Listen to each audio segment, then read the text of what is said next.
성도 여러분 반갑습니다. 수요 성경 공부 시작하겠습니다. 오늘 함께 부를 찬송은 찬송가 325장 예수가 함께 계시니, 우리 함께 찬송 드리겠습니다.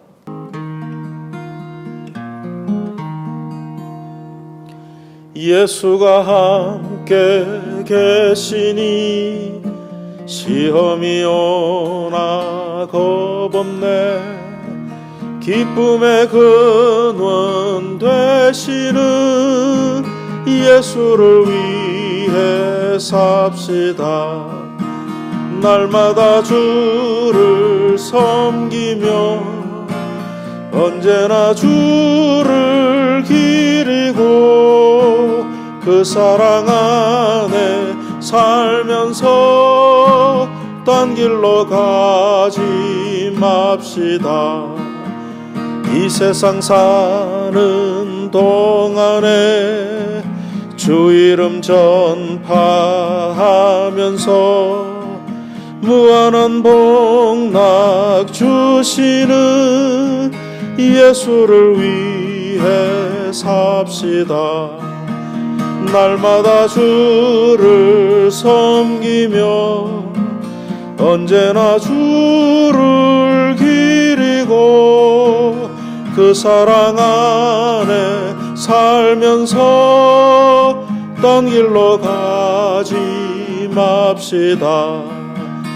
이 세상 친구 없어도 예수는 나의 친구니, 불의한 일을 버리고 예수를 위해 삽시다.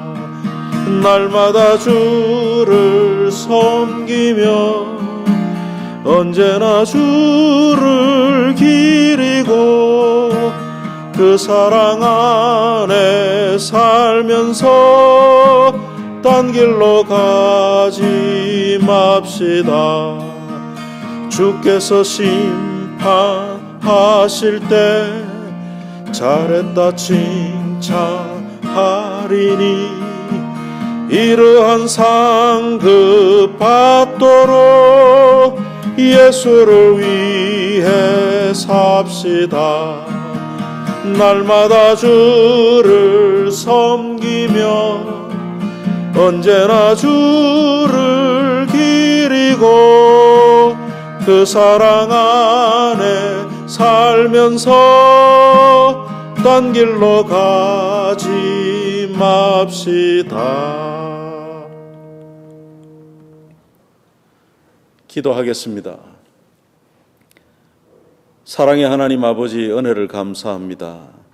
오늘도 수요 성경 공부 영상을 통해서 우리 하나님께서 주시는 말씀의 은혜를 누릴 수 있도록 함께 이 말씀을 나누는 성도들에게 은혜를 베풀어 주시옵소서.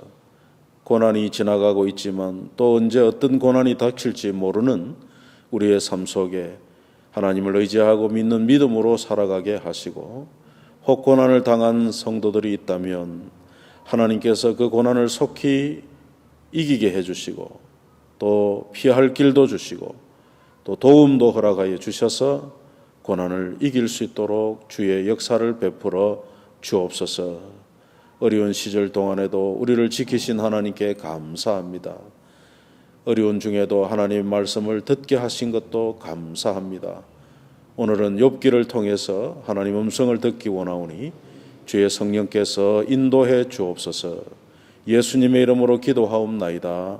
아멘. 오늘은 욥기를 함께 살펴보겠습니다. 우리가 그동안 이제 선지서 말라기까지 다 살펴보았는데 시가서 중에 하나인 욥기서를 우리가 함께 묵상해 보겠습니다. 욥기 1장을 펴시고 욥기 1장 1절에서 5절까지를 먼저 함께 읽습니다. 욥기 1장 1절에서 5절 말씀. 우스 땅에 욥이라 불리는 사람이 있었는데 그 사람은 온전하고 정직하여 하나님을 경외하며 악에서 떠난 자더라. 그에게 아들 7과 딸 3이 태어나니라. 그의 소유물은 양이 7,000마리요 낙타가 3,000마리요 소가 500결이요 암나귀가 500마리이며 종도 많이 있었으니 이 사람은 동방 사람 중에 가장 훌륭한 자라. 그의 아들들이 자기 생일에 각각 자기의 집에서 잔치를 베풀고 그의 누이 3명도 청하여 함께 먹고 마시더라. 그들이 차례대로 잔치를 끝내면 욥이 그들을 불러다가 성결하게 하되 아침에 일어나서 그들의 명수대로 번제를 드렸으니 이는 욥이 말하기를 혹시 내 아들들이 죄를 범하여 마음으로 하나님을 욕되게 하였을까 함이라. 욥의 행위가 항상 이러하였더라. 욥기는 시가서, 지혜서라고 하는 성경의 하나입니다. 욥기, 시편, 잠언, 전도서, 아가서, 이것을 우리는 구약의 시가서 또는 지혜서라고도 부르는데, 욥기도 그 문체가 시적인 표현으로 되어 있기 때문에, 시어체로 되어 있기 때문에 시가서로 분류되고, 또 그 내용으로는 지혜를 말하는 내용이 있기 때문에 지혜서라고 불려지므로 여기에 욥기, 시편, 잠언, 전도, 아가 5권의 시가서에 이렇게 분류되어 있죠. 욥기의 주제는 의인의 고난 문제입니다. 의인, 하나님을 경외하는 사람도 고난을 겪을 수 있다 하는 이야기죠. 그래서 오늘 우리가 방금 읽은 본문에 봐도 욥은 자기 죄가 있어서, 벌받을 만한 죄가 있어서 이런 환난을 당한 것이 아니다 하는 것을 이제 알 수가 있죠. 그래서 의인도 고난받을 수 있다 하는 이야기를 하면서 그렇게 고난받을 때 어떻게 해야 되는가 하는 이야기를 욥을 통해서 우리는 배울 수가 있습니다. 어떤 고난일지라도 하나님 안에 있다 하는 것, 성도는 하나님 안에서 고난당할 때에도 하나님의 섭리 안에 있기 때문에 우리가 믿음으로 이 고난을 이겨야 한다는 거죠. 우리가 로마서의 사도 바울의 권면들을 살펴보면 고난이 연단을 통해서 하나님을 믿는 믿음을 더욱 성숙하게 한다는 사실을 우리가 알 수 있죠. 그래서 의인의 고난은 그 고난의 연단을 통해서 하나님을 더욱 알게 되는 것입니다. 그래서 믿음으로 이 고난을 이겨낼 때 하나님의 회복의 은혜를 얻게 되는 것을 우리는 욥을 통해서 배울 수가 있죠. 욥기 23장을 한번 볼까요? 욥기 23장 10절에 보니까 그러나 내가 가는 길을 그가 아시나니 그가 나를 단련하신 후에는 내가 숨금같이 되어 나오리라 그랬죠. 욥이 자기가 당하는 고난의 이유를 잘 모르지만 자기는 하나님 앞에서 이런 환난을 당할 어떤 벌받을 만한 죄가 없다는 것을 주장하죠.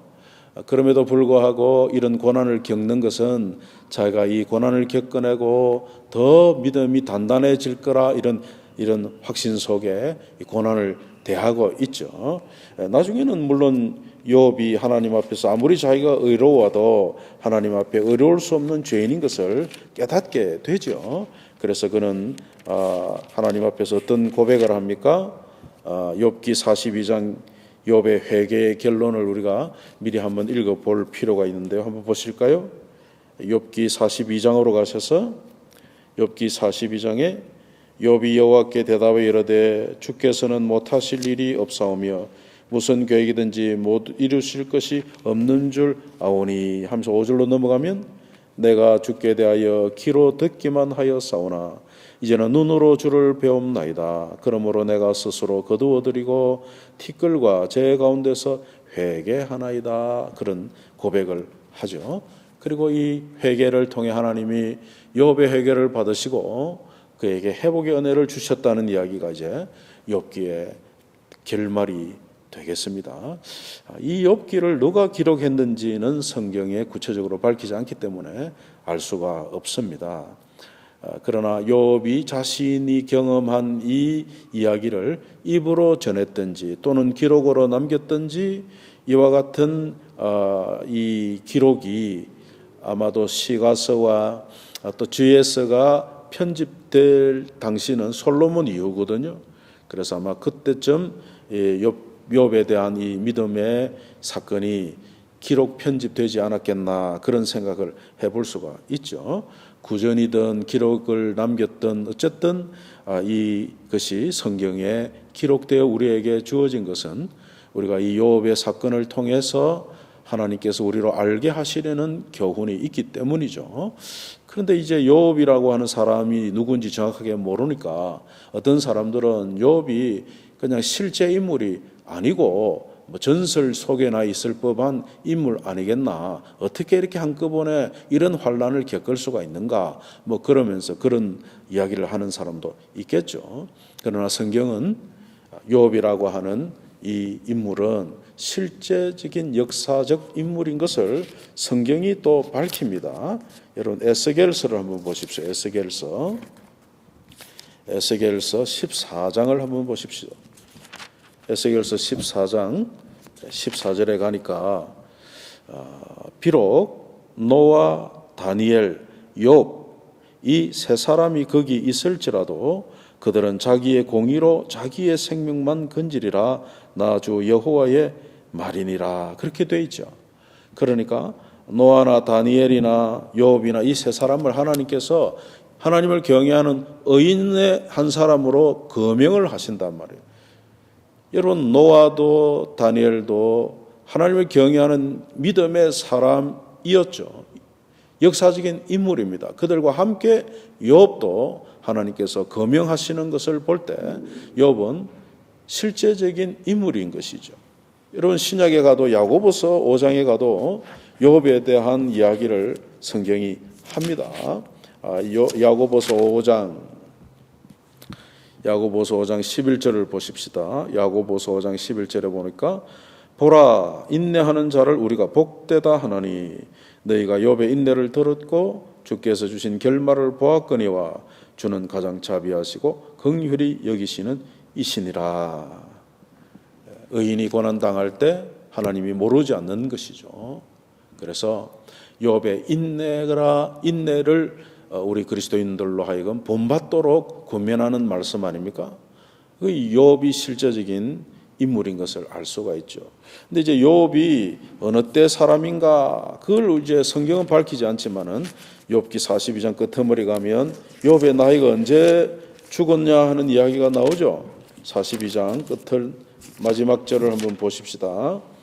16절 42장 16절에 보니까 그 후에 욥이 140년을 살며 아들과 손자 4대를 보았고 욥이 늙어 나이가 차서 죽었더라 그랬죠. 욥이 몇 살 때 이 환난을 겪었는지는 모르겠습니다. 근데 욥이 아들, 딸 10명이 있으니까 적어도 한 60대라고 보면 140년을 고난 이후에 살면서 하나님의 회복의 은혜를 누리고 살다가 죽었던 걸 보면 적어도 200살이 되지 않았겠어요? 그러면은 그런 나이를 살 때가 언제입니까? 아브라함 175세 이런 나이 아니겠습니까? 그래서 학자들은 욥이 아브라함과 같은 족장 시대의 사람이 아니었겠나 이렇게 이제 추측하는 것이죠. 욥이란 인물의 그 어떤 때와 어떤 장소 그런 우리가 정확하게 알 수는 없지만은 성경은 그 욥 인물에 집중하는 것이 아니라 욥이 당했던 고난을 통해서 오늘날에도 하나님을 경외하는 성도들도 고난을 겪을 수 있지만 그 고난 속에 있을지라도 하나님께서 보고 계시고 듣고 계시고 또 함께 하시고 고난을 믿음으로 이겨내는 자에게 하나님께서 회복의 은혜를 베푸실 것을 우리에게 보여주는 그런 말씀이라고 할 수 있겠습니다. 욥의 고난을 이제 우리가 살펴보고 욥이 이런 환난을 당했을 때 욥의 친구들이 찾아옵니다. 네 사람의 지인들이 와가지고 이제 욥의 형편을 보고 말문이 딱 막히죠. 그렇게 거부고 또 하나님을 경외한다고 하는 사람 욥이 자식 다 죽고 몸에 병 걸려서 이렇게 어려움을 겪는 거 볼 때 할 말이 없죠. 그런데 이제 친구들이 뭐라고 그럽니까? 그래도 욥아 생각해봐라. 네가 이렇게 환난을 당하고 어려움을 겪는 것은 그래도 하나님 앞에 무슨 지은 죄가 있겠지. 우리는 모르는 죄가 너에게는 있겠지. 그것을 고백하라 하면서 욥을 정죄합니다. 욥을 정죄해요. 그럴 때마다 욥은 내가 이런 환난을 겪을 벌을 받을 죄가 없다 하고 자기의 무죄를 또 주장하죠. 그 내용이 욥기에 이제 길게 나오죠. 그래서 욥기서를 이제 한 네 부분으로 나누면 1장, 2장은 욥을 소개하고 욥이 당하는 그 고난의 이유들을 미리 우리에게 설명하고 있죠. 욥의 고난은 마귀가 욥의 믿음을 시기하여 이 테스트한 거거든요. 하나님은 허락하신 거죠. 하나님께 이제 마귀가 욥이 그런 복을 받으니까 하나님을 경외하지, 이 복을 다, 현세적인 복을 다 한번 빼앗아 보십시오. 그래도 하나님을 경외하겠습니까? 그럴 때 하나님께서 해봐라 그러면 하시는 이 이야기가 나오고, 3장부터 이제 31장 길게 욥의 친구들의 대화가 쭉 기록되어 있습니다. 근데 이제 욥의 세 친구와 또 젊은 지혜자라고 불리는 이 엘리후라고 하는 사람의 이 대화가 하나님 보실 때는 온당치 못한 거예요. 그래서 우리가 욥기를 살피면서 그들의 말 속에 무엇이 잘못되었고 온당치 못한지를 우리가 한번 살펴볼 필요가 있습니다. 여러분 욥기 38장을 한번 가보십시오. 욥기 38장에 가면 하나님께서 이 욥의 친구들의 이야기를 어떻게 말씀하시느냐. 욥기 38장 1절부터 볼까요? 그때에 여호와께서 폭풍우 가운데서 욥에게 말씀하여 이르시되 무지한 말로 생각을 어둡게 하는 자가 누구냐. 그러니까 욥을 두고 계속해서 정죄하는 친구들을 하나님께서 지금 나무라시는 거죠. 무지한 말이라는 거예요. 여러분 욥의 거룩함, 욥의 경건, 욥의 하나님을 경외하는 이 믿음을 하나님은 기뻐하시고 칭찬하셨습니다. 하나님께서도 욥을 칭찬하고 욥을 자랑하셨죠. 그렇기 때문에 욥이 하나님으로부터 이런 벌을 받았다 하고 하는 이 친구들의 말은 잘못된 말이에요. 그래서 하나님께서 그 친구들의 말이 무지한 이치로 진리를 가리는 거다. 그래 말씀을 하고 있는 것이죠. 그래서 친구들이 아무리 맞는 말 같아도 전체적으로 볼 때 하나님 앞에서 다른 사람의 고난을 두고 그 사람의 죄라고 정죄해버리는 이런 것은 악한 말이다 하는 거죠. 그래서 여러분 우리가 우리 주변의 다른 이들에게 어려운 일을 닥치면은 함부로 쉽게 벌 받았다, 뭐 죄가 있지 그렇게 말해서는 안 됩니다. 여러분 고난이라고 하는 것은 크게 보면 두 가지일 수 있죠. 하나는 우리가 알 수 없는 고난이 있어요.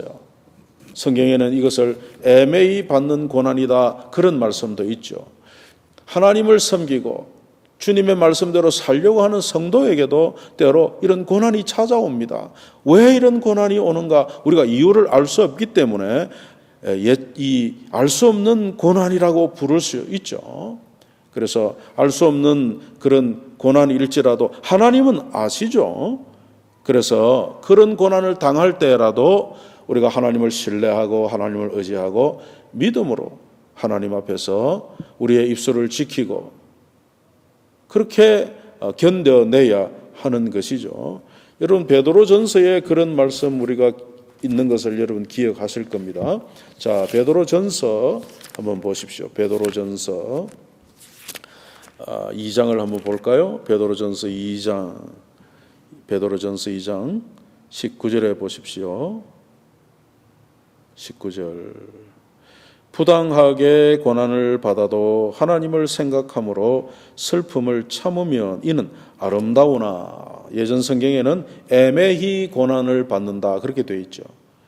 내가 잘못한 게 없는데도 고난이 있을 수 있다 그 말이에요. 그럴 때 우리는 왜 내가 이런 어려움을 겪어야 되는지 이유를 잘 모르지만 그런 때라도 하나님을 생각함으로 고난을 견딜 수 있어야 한다는 것이죠. 이것을 욥이 우리에게 보여주는 것입니다. 특히 하나님을 잘 섬기는 사람이 고난을 당하면서 하나님을 모르고 악을 행하는 자들이 잘 산다 이럴 때 참 우리 마음에 굉장한 의문이 들지만 그럴지라도 하나님께서 우리의 고난을 모르지 아니하시고 우리가 그 고난을 통하여 연단받고 하나님 의지하는 믿음을 더욱 강하게 하시려는 하나님의 의도가 있다는 것을 알아야 되죠. 그래서 고난은 우리가 모르는 고난일 수 있어요. 이유를 잘 찾지 못하는 고난이 있지만 또 어떨 때는 이유가 분명한 고난도 있어요. 다시 우리 베드로전서 2장 20절에 보니까 죄가 있어 매를 맞고 그래 돼 있잖아요. 여러분 죄가 있으면 하나님이 징벌로 때로는 심판으로 이런 고난을 허락하실 때가 있습니다. 그래서 죄가 있다든지 또 어떨 때는요 내가 고난을 선택할 수도 있어요. 여러분 사도 바울 같은 이는 사명을 위하여 또 믿음을 지키기 위해서 고난이 있을 줄 알면서도 그 고난의 길을 갔던 것을 우리가 보죠. 그래서 히브리서 11장 같은 데 보면 그 믿음의 용사들은 세상에서 당하는 고난을 두려워하지 않고 믿음을 지키고 하나님 나라를 소망하면서 고난을 당할 줄 알면서도 묵묵히 그 길을 걸어갔던 그런 것을 봅니다. 그래서 내가 택하여 고난을 갈 수도 있는 것이죠. 고난 길을.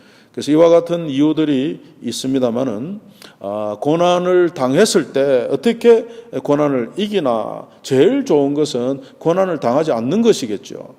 그래서 우리가 죄로 당하는 고난은 피할 수가 있어요. 어떻게 해요? 죄를 안 지으면 됩니다. 죄 짓지 아니하고 하나님께서 말씀하시는 믿음의 길, 말씀을 따라 순종의 길로 가면 되죠. 그래서 그 믿음의 길을 말씀을 따라 가면 죄로 인한 고난을 겪을 필요가 없죠. 그런데 욥과 같이 그렇지 않은데 하나님을 경외하는 중에도 고난은 있다는 거예요. 그 고난의 이유를 잘 몰라도 그럴 때라도 어떻게 해야 됩니까? 오늘 욥이 그 고난을 견디고 이겨낸 것처럼 우리가 하나님을 바라봐야 한다는 겁니다. 믿음을 가지고 고난을 바라볼 수 있어야 하겠습니다. 그와 같은 일들을 이제 우리는 욥기를 통해서 배울 수가 있죠. 무엇보다도 중요한 것은 그 고난을 당할 때 원망하는 그런 하나님을 원망하는 그 죄를 우리가 이겨내야 됩니다. 여러분 욥기 2장을 한번 보실까요? 욥기 2장 보면 10절에 그런 말이 있죠.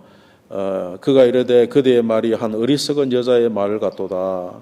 우리가 하나님께 복을 받았은즉 화도 받지 아니하겠느냐 하고 이 모든 일에 욥이 입술로 범죄하지 아니하니라. 그렇게 되어 있죠. 욥의 아내가 그 환난당한 남편 욥을 보고 하나님 원망하고 죽어라 그런 악한 말을 할 때 욥이 그렇지 않다. 여러분 욥이 얼마나 경건했는지 1장에는 그 욥의 믿음의 고백이 나오죠. 욥기 1장 21절을 보십시오. 이르되 내가 모태에서 알몸으로 나와 싸운즉 또한 알몸이 그리로 돌아가올지라 주신이도 여호와시요 거두니시도 여호와시오니 여호와의 이름이 찬송을 받을지이다 하고 이 모든 일에 욥이 범죄하지 아니하고 하나님을 향하여 원망하지 아니하니라 그랬죠. 그래서 여러분 우리가 고난을 당할 수 있습니다. 그럴 때라도 우리가 믿음을 지키고 입술을 지키고 하나님을 바라보고 이제 나아가야 된다는 것이죠. 물론 욥은 나중에 이 고난이 깊어지고 심해지고 견딜 수 없게 되자 하나님을 타다는 또 원망하는 그런 지경까지 가죠. 그래서 여러분 그 욥기 42장 끄트머리에 이렇게 가면은 욥이 이제 나중에 이렇게 하나님 앞에 원망하다가 하나님께서 나타나셔서 욥에게 질문하시고 하나님의 존재를 드러내실 때 욥은 그때 깨닫게 되죠. 그것이 이제 아까 조금 전에 읽었던 욥기 42장의 욥의 회개 부분입니다. 욥이 하나님을 배웠고 뭐라고 그럽니까? 내가 주께 대하여 귀로만 들었다가 이제 눈으로 보고 하나님 앞에 내가 죄인임을 고백합니다. 그러면서 욥이 하나님 앞에서 자신의 아무리 내가 선한 삶을 산다고 해도 하나님 앞에서 내가 스스로 온전하다 할 수 없는 죄인임을 고백하게 되죠. 그래서 오늘은 욥의 서론을 통해서 우리가 이런 의인이 당하는 고난의 문제가 있을 수 있는데, 이럴 때에 우리가 이 욥을 통해서 얻게 되는 교훈을 생각하고 하나님 앞에서 믿음으로 이겨 나가야 된다는 사실을 오늘 살펴보았습니다. 욥기 1장 1절에서 5절에 순전한 욥에 대해서 하나님도 인정하시고 욥 자신도 나는 이렇게 벌받을 만한 죄가 없다라고 하는 것이 정당하죠. 그러나 친구들은 그것을 정죄했습니다. 그래서 이제 다음 시간에는 이 친구들의 말에 잘못된 부분, 이치를 가린 부분, 옳지 못한 부분들을 우리가 쭉 한번 살펴보고자 합니다. 요즘같이 우리가 이런 어려운 시기를 지나고 있을 때에도 하나님 앞에서 경외하며 하나님을 의지하며 믿음으로 우리의 입술을 지키고 하나님 앞에 참 믿음으로 사는 저와 여러분 되시기를 축복합니다. 기도하겠습니다. 하나님 아버지, 은혜를 감사합니다. 욥이라고 하는 인물을 통해서 의인이 당하는 고난의 문제를 또 우리에게 말씀하시니 우리가 귀를 열고 마음을 열고 잘 깨달아서 우리도 살다가 당하는 고난의 문제를 잘 이겨낼 수 있도록 주의 성령께서 도와주옵소서. 사랑하는 성도들의 가정마다 고난을 면하게 하시되 혹 고난을 당한다 할지라도 믿음으로 다 승리할 수 있도록 주의 성령의 충만함을 허락하여 주시고 하나님의 말씀을 읽고 듣고 배워서 그 말씀을 따라 살아서 죄로 인하여 당하는 고난이 없도록 우리 하나님 은혜를 베풀어 주시옵소서. 예수님의 이름으로 기도하옵나이다. 아멘.